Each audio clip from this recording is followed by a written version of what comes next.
అంటే నిన్న రాసిన సాక్షి ఒక ఫేక్ ఛానల్ క్రియేట్ చేసే ప్రతి ఒక్క అంశాన్ని బయటపెట్టాల్సిన పరిస్థితి పడింది ఈరోజు. అంటే దాంట్లో చిన్న ఉదాహరణ చెప్తా. అంటే వాళ్ళు రాసింది ఫేకా నిజమా అనేది అన్నీ నమ్మాలి కదా, నమ్మాలా నమ్మకూడదు అనేది ఒక చిన్న పాయింట్ చెప్తా. ప్రస్తుతం దస్తగిరి దగ్గర ఒక బొలెరో వెహికల్ ఉంది. ఆ వెహికల్ అతను కొనుగోలు చేసి ఇప్పుడు ఉన్న పరిస్థితిలో ఒక క్యాన్వాయ్తో అతను తిరుగుతున్నాడని చెప్పి సాక్షి. ఒకవేళ నేను జైలు నుంచి రిలీజ్ అయితేనే నా గన్మెన్లు కానీ నా ఎస్కార్ట్ కానీ నా వెనకమ్మడి యథావిధిగా రావడం జరిగింది. వాళ్ళకు నేను ఏం చేసేది ప్రతి ఒక్క విషయం వాళ్ళకి తెలుస్తుంది. తెలియకుండా ఎక్కడ పోతుంది. ఇప్పుడు బొలెరో వెహికల్ ప్రస్తుతానికి నా దగ్గర ఉందో లేదో అనేది కూడా చెప్తా. ప్రస్తుతానికి ఆ వెహికల్ నా దగ్గర లేదు. ఒకవేళ అది ఉన్నట్టు మీరు నిరూపించగలిగితే సాక్షి పత్రికకు కానీ జగన్మోహన్ రెడ్డి గారికి కానీ ఒక సవాల్ విసురుతుండ.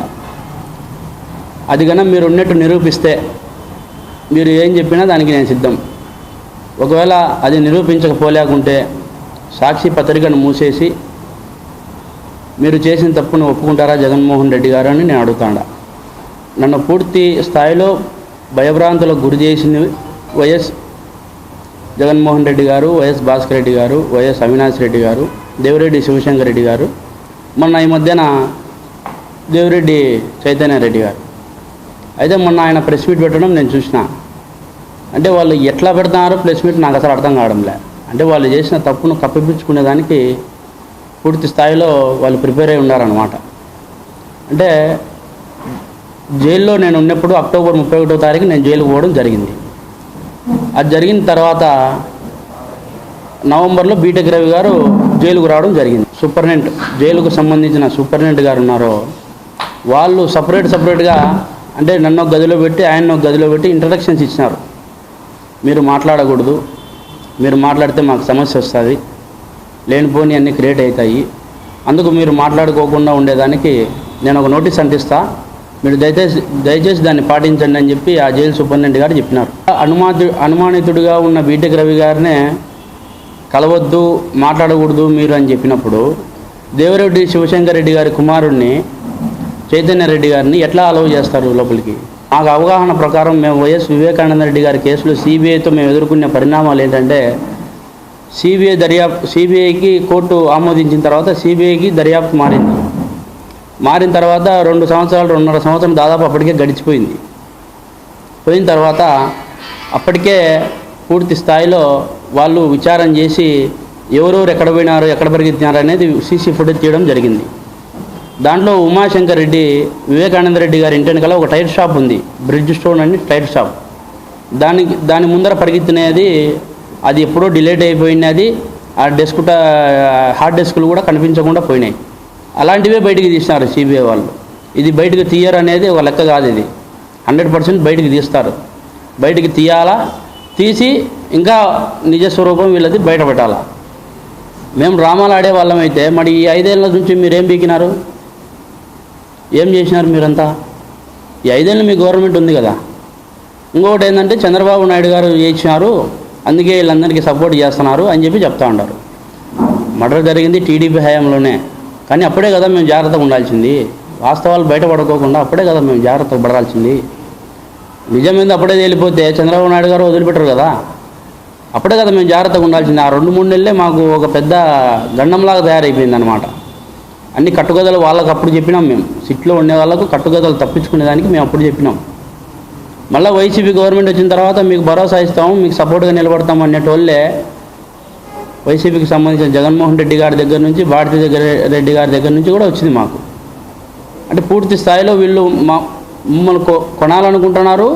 ప్లస్ మాట ఎన్నుకోకుంటే మిమ్మల్ని ఏదో ఒకటి చేస్తామనే ధీమాతో ఉండారు. నేను ఒకటి చెప్పినాడు, భరత్ యాదవ్ పేరు. అతను ఏమంటున్నాడంటే వైఎస్ సునీత గారి ఇంట్లో పనిచేసే ఒక బీబీ అనే వ్యక్తి మళ్ళీ మా ఇంట్లోకి వచ్చి పనిచేసి వాళ్ళకు నాకు విషయాలు తేరవేస్తుంది అని చెప్పి చెప్తాడు. దీన్ని నేను సవాల్ పడుతున్నా ఒక్కొక్కరికి. అంటే వైఎస్ఆర్ జగన్మోహన్ రెడ్డి దగ్గర కాడ నుంచి కింద కార్యకర్త వరకు వైసీపీకి సంబంధించిన ప్రతి ఒక్కరికి చెప్తాండా. దీన్ని మీరు నిరూపిస్తే నేనే తప్పు ఒప్పుకొని లోపలికి పోతా. నేను చెప్పింది అబద్ధమనైనా సరే ఒప్పుకుంటా. దీన్ని మీరు నిరూపించగలిగితే. ఒకవేళ నిరూపించపోలేకుంటే మీరు తప్పు ఒప్పుకొని అందరూ జైలుకు పోవాలా. ఇప్పుడు ఏదైతే మీరు చేస్తూ ఉండారో సాక్షి పేపర్లో వేసి ఈ విధంగా అంతా మిస్గైడ్ చేస్తూ ఉండారో, అసలు దాంట్లో సాక్షిలో వేసింది కూడా ప్రింట్ తప్పు. నాకు నన్ను ఒక పక్క నిలబెట్టి గొడవలేయడం నాకు కాదు ఇవ్వాల్సింది. ఒక పక్క జగన్మోహన్ రెడ్డి గారిని, ఒక పక్క అవినాష్ రెడ్డి గారిని నిలబెట్టి వాళ్ళిద్దరి చేతికి గొడ్డలు ఇచ్చి మధ్యలో ఆ ఫ్రేమ్లో భారతిరెడ్డి గారిని, ఆ తర్వాత భాస్కర్ రెడ్డి గారిని, ఆ తర్వాత దేవిరెడ్డి శివశంకర్ రెడ్డి గారిని టడాలను పెట్టాలా. అది ప్రింటే తప్పు. వాడు వేసేవాడు ఎట్టేసినాడు కూడా నాకు అర్థం కాలే. అంటే దీన్ని పూర్తిగా ఖండిస్తున్నాం. ఎట్లా ఏ విధంగా వీళ్ళు చెప్తా ఉండారో, ఏ విధంగా చేస్తూ ఉండారో, అంటే ఇప్పుడు మర్చిపోయిన వాళ్ళకు కూడా వాళ్ళే మతికి చేసుకొని చంపింది మేమే, మీరు మతికి పెట్టుకొని ప్రజలందరూ ఓట్లు బాగా గుద్దండి అని చెప్పి వాళ్ళు ఒక హింట్ ఇస్తున్నారు అనమాట. ఆ మెసేజ్ను మీరందరూ కూడా ప్రజలందరూ కూడా మతికి చేసుకొని వచ్చే ఎలక్షన్లో బుద్ధి చెప్పాలని కోరుకుంటాను. ఇప్పుడు దానికి కూడా సమాధానం చెప్తాను. ఇప్పుడు ఎన్ని ఆరోపణలు అంటే ఆరోపణల ప్రకారం కోర్టు గైడ్లైన్స్ ఉంటుందా? మీరు చెప్పండి. ఆరోపణలు చేస్తే కోర్టు దాన్ని దృష్టిలోకి తీసుకొని పలానా వాళ్ళు ఆరోపణలు చేస్తున్నారు కదా, మనం ఎందుకు ఇవ్వాల బెయిల్ అని ఉంటుందా? ఆ విధంగా డిలే అంటే దాన్ని కూడా చెప్తా. వాళ్ళు చేసిన తప్పును ఆడ లాయర్లు కానీ, అక్కడ ఉన్న లాయర్లు, పనిచేసే లాయర్లు కానీ, సిబిఐ లాయర్లు కానీ వీళ్ళందరూ కూడా చెప్తా ఉంటారు.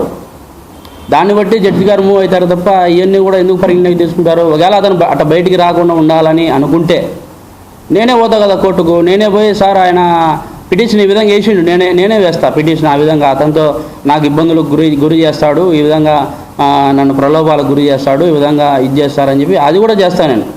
ఖచ్చితంగా కోర్టుకు పోతాను నేను ఈ విషయంలో కూడా. అంటే మళ్ళీ పైనుంచి ఇతనేమంటాడు, చైతన్య రెడ్డి నేను కంప్లైంట్ చేసిన అంట. నువ్వు కాదు, నీకంటే ముందు నేను కంప్లైంట్ చేయాలా. అది ఈరోజు ఇస్తా. ఎస్పీ గారిని కూడా కలిసి ఈరోజు ఆయన కూడా వాస్తవాలు వివరించి ఆయన కూడా నేను ఈరోజు కంప్లైంట్ ఇవ్వడానికి కడపకు రావడం జరిగింది. అట్లనే ప్రెస్ క్లబ్లో ప్రెస్ మీటింగ్ పెట్టడం జరిగింది.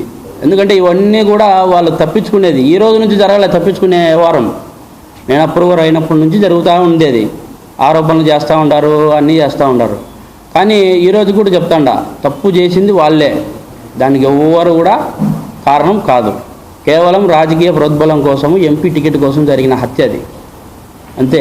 అంతకు మించి అది ఏ దానికి జరిగినది కాదు. ఏదో భరత్ యాదవ్ అనేవాడు చెప్తా ఉన్నాడు నిన్న, షమీం వివేకానంద రెడ్డి గారి రెండో భార్య అయిన షమీం గారు ఈ విధంగా హత్య చేయించి ఉంటారు అని చెప్పి చెప్తా ఉన్నారు. ఒకవేళ వాళ్ళు హత్య చేయించాలని అనుకుంటే ఎప్పటి నుంచి వాళ్ళు సాహసంగా ఉన్నారు?